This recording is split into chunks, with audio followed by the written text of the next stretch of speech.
जाते नहीं, तो फिर परमात्मा को हमारी वाणी कैसे पहुँचेगी? क्योंकि हमारी धारा, हमारी तरंगें जुड़ती हैं, उस तरंग का आदान प्रदान चलता है, फिर उससे बातचीत का उसे चलता है। तो ऐसी वो अपना कर रहे थे श्रीगढ़ में, वो तीनों तुम भी तीन, हम भी तीन, तुम भी तीन, हम भी तीन। जबान क्या कह रही है? कोई मंत्र नहीं है, तुम भी तीन, हम भी तीन, मगर ध्यान क्या कह रहा है? वो जुड़ा हुआ उसके स्वरूप को देख रहा है। ध्यान में क्या हो रहा? ब्रह्मा विष्णु इसके स्वरूप को देख रहे हैं वे तीनों, तो ध्यान तो सही जुड़ रहा है ना। अब नीचे जबान से कुछ वक्त फिर हो जाओ।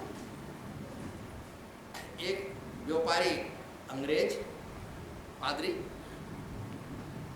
अपना वो लेकर के उधर आ गया समुद्र में, रास्ते में वो कहीं खराब हो गया, हवाई जहाज पानी का, वो हवाई जहाज पानी का जहाज, और वो जब खराब हो गया तो उन्होंने सोची भाई मिस्त्री बुला के, जो शहर भी है, अरे गांव है, कुछ पता चलेगा, उसे ठीक कर पाओ।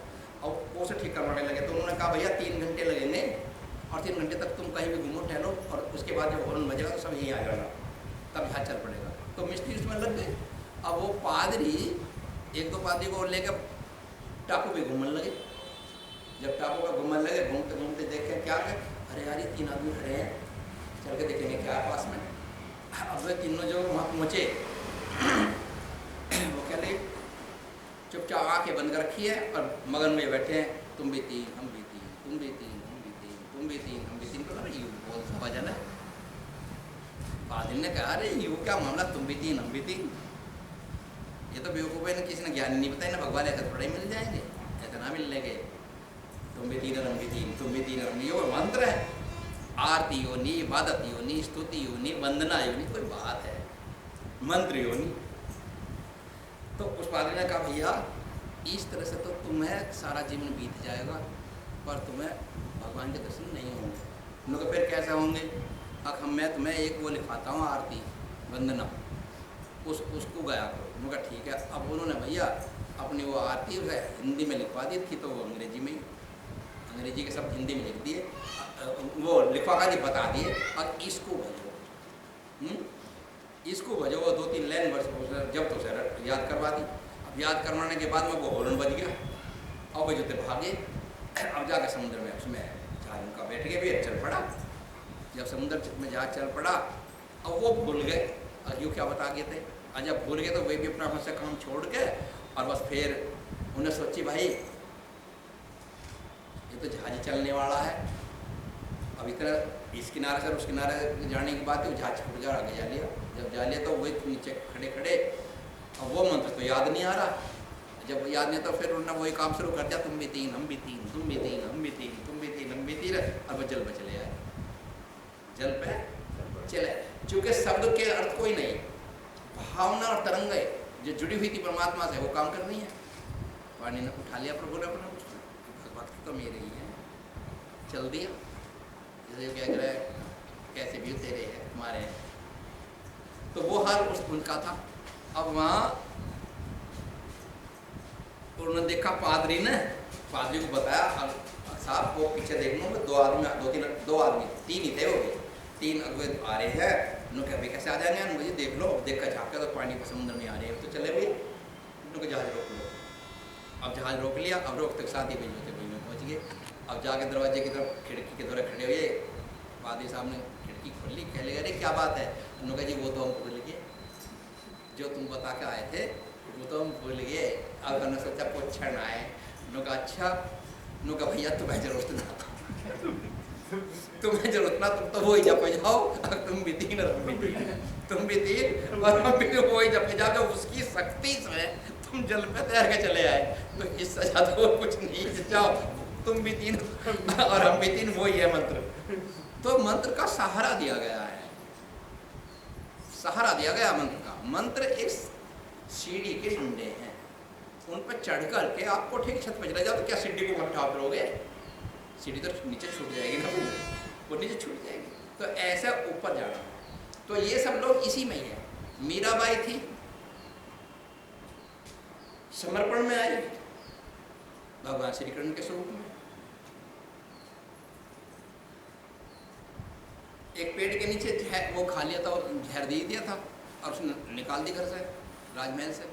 अब जाकर के अपने गांव के पास नगर के और बाहर जंगल में एक पेड़ के नीचे बैठ के अपना भगवान वो वैरागन हो गई। वैराग्य किसे कहते हैं? जिससे वैराग हो गया, यानी हर वक्त प्रभु का नाम। गृहस्थी के सारे काम करो मगर हृदय में भगवान को रखो, और ये कहकर रखो कि ये काम भी मैं मालवाई औरतें महिला खाना भाई प्रभु के लिए बना रही, ध्यान प्रभु में, तो उसके हाथों में से उसकी ऊर्जा ऊपर से खाने में जाएगी। जो जो भी खाएगा उसके मन में भी ईश्वर का भाव जागेगा। और जब उन्होंने कहेंगे इतनी खराब है, उसने तो तुष्ट नहीं है, मैं तो इसके जाऊँ नहीं तो आज के बाद। अब वो जो भी कोई रोटी खाओगा उसके दिमाग में भी क्या पूरा फात के अंश जाएंगे, क्योंकि वो भाव उसके हाथों से टच हो गया, उसमें जा रहा, भावना जा रही है उसमें, है ना। तो इसलिए अच्छा सोचो तो अच्छा ही मिलेगा, बुरा सोचो तो तुम कितने अच्छे हो, बुरी बात तुम्हारे अंदर आने लगेगी। प्रकृति का ये बीच में नियम है, प्रकृति को संदेश भेजो, जो भी तुम संदेश या आज्ञा दोगे प्रकृति को वही चीज तुम्हारे सामने प्रकट करेगी। हम भी प्रकृति के, हम कहते हैं प्रभु से कि हे प्रभु हम तुम्हारे दर्शन के लिए ललायत हैं, हमें दर्शन दो, हमें दर्शन दो। जैसे मेरी रात को 3 दिन 4 दिन तक स्थिति खराब रही तो मैं प्रभु से तो पुकारा, और उसमें ये ऐसे पद भी लिखे, तो प्रकृति को संदेश भेजा, मगर प्रकृति मेरा तो यो काम प्रभु तक कर, अब मुझे तेरी जरूरत पड़ी। तो प्रकृति ने जोड़ दिया, रात के सपने में उन्होंने आगे कह दिया, जाओ हमने क्षमा किया, संभाल लिया हमने, तो होगी ना बात। तो ऐसे ही तुम 3 और हम 3 के बजाय तुम्हें जो भी मंत्र मिल जाए, ये मंत्र सहारा है, सीढ़ियाँ हैं, मेन चीज है ध्यान। इसलिए श्री कृष्ण जी कहते हैं न ही ध्यान सदस्य पवित्र में बद्धते विद्य, हे अर्जुन ध्यान के समान पवित्र कुछ भी नहीं है, बाकी सब चीज पीछे रह जाती है। जिनके पास ध्यान नहीं है वो मंत्र जपे, उनको मंत्र काम देगा, क्योंकि मंत्र उनको वैराग जगा करके प्रभु से जोड़े रखेगा, उनके लिए सार्थक है सब, उनके लिए सार्थक है। लेकिन ध्यान योगी के लिए शब्दों की कोई कीमत नहीं होती।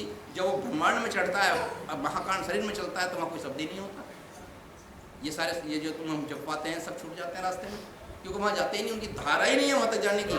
आगे क्यों सा शब्द, फिर जाओ शब्द वहाँ उत्पन्न है, फिर वो शब्द लेने अपने में कर लेगा तुमको। अब उसके द्वारा ऊपर चढ़ते जाते हैं तो ब्रह्म लोक जाते हैं, परमात्मा के दर्शन होने लगते हैं। तो ये सब कुछ एक ऐसा प्रैक्टिकल विज्ञान है, भगवान को पाना, उसकी भक्ति, ये कोई कथा किस्सा नहीं है, ये तो प्रैक्टिकल साइंस है। इस साइंस को चलाने वाला गुरु तलाश करो, जब वो मिल जाता है तो फिर उसकी प्राप्ति कर लो। अगर उसको पाकर भी तुम नहीं तर पाए तो फिर तुम्हारा ही दोष है। तब मैंने उनको बहुत अच्छी तरह समझा, तीनों को जाओ और समझ के फिर यहाँ। लेकिन जिसके कहते हैं ना भली वस्तु का भोग उसे ही मिलता है जिसके भाग में होता है। कर्महीन को ना मिले भली वस्तु का भोग, दाख पक्के तब काग के होए कंठ में रो। यानी कौवा होता है ना, कौवा, वो जब हिमालय की पहाड़ी में रहता है तो वहाँ बैठे बैठे उसका गला थोड़ा गिरने लगता है, जिसे कहते हैं ना काग गिर गया। अच्छा, काग आदमी का भी गिरता है, फिर वो थूक भी नहीं चाट सकता, अपना भी थूक सटक नहीं सकता। उधर से अफगानिस्तान की तरफ से बलूचिस्तान तुर्किस्तान उधर की वो होते हैं वो मेवे, तो मेवों की जो थी महक आ रही थी। अब उन्होंने सोचा भाई इधर तो कौवे ना गए, हाँ इधर तो भाई कोई विशेष चीज़ है जिसकी महक ऐसी है, भाई मैं भी खा खाऊंगा। अब वो वहाँ गया तो मुनक्खा के खेत में पहुँच गया, मुनक्खा या किशमिश जो कुछ होती है उसके खेत में पहुँच गया। वहाँ जो होते लटके थे, क्योंकि उसको तो अंगूर की तरह से होती है। बस भैया सोचा हाँ चीज़ तो अच्छी है, इसमें महक भी काफ़ी आ रही, पक भी रहे हैं, जाकर चोंच में दबा लिया। और दबा तो साथ ही बार बार कर रहा, भीतर को छटके कैसे, क्योंकि तो काग गिर गया। मान लो ठंड हो जाते हैं, बड़े ठंड से ठंड में घुसता चला गया, काग तो कैड़ा हो गया, एक ही जगह स्थिर हो गया। अब वो काग नहीं कर बेर में करे वाड़ा समय में, अब तरफ छटक फिर बाहर हुई फिर वहीं घेर दिया, घेर कर उड़ के भाग के चला आया। तो सोचा हो भाई भाग इनको ना मिले, कर्म इनको ना मिले भली वस्तु का भोग, और दाग पके तब काग के होए कंठ में रोग। अब जो दाग पके हुए मेरे तो कंठ में रोग हो गया, तो मेरे भाग में नहीं था, है ना। तो इसलिए, लेकिन ये समझो तुम्हें जो भगवान ने अपनी शरण दी है, तुम्हें सत्संग सुलभ करा दिए, मानव देह दे दी प्रभु ने, और क्या लोगे तुम उससे। और अपनी कृपाएं बरसा रहा है, तो उपदेश दिया, दिला दिया, दीक्षाएं दिला दी, और तुम्हें संभालने की सत्संग उत्संग की सारी व्यवस्था प्रभु ने कर दी। अब थोड़ी सी कृपा तुम अपने आप अपने ऊपर अगर कर लोगे तो बेड़ा पार है।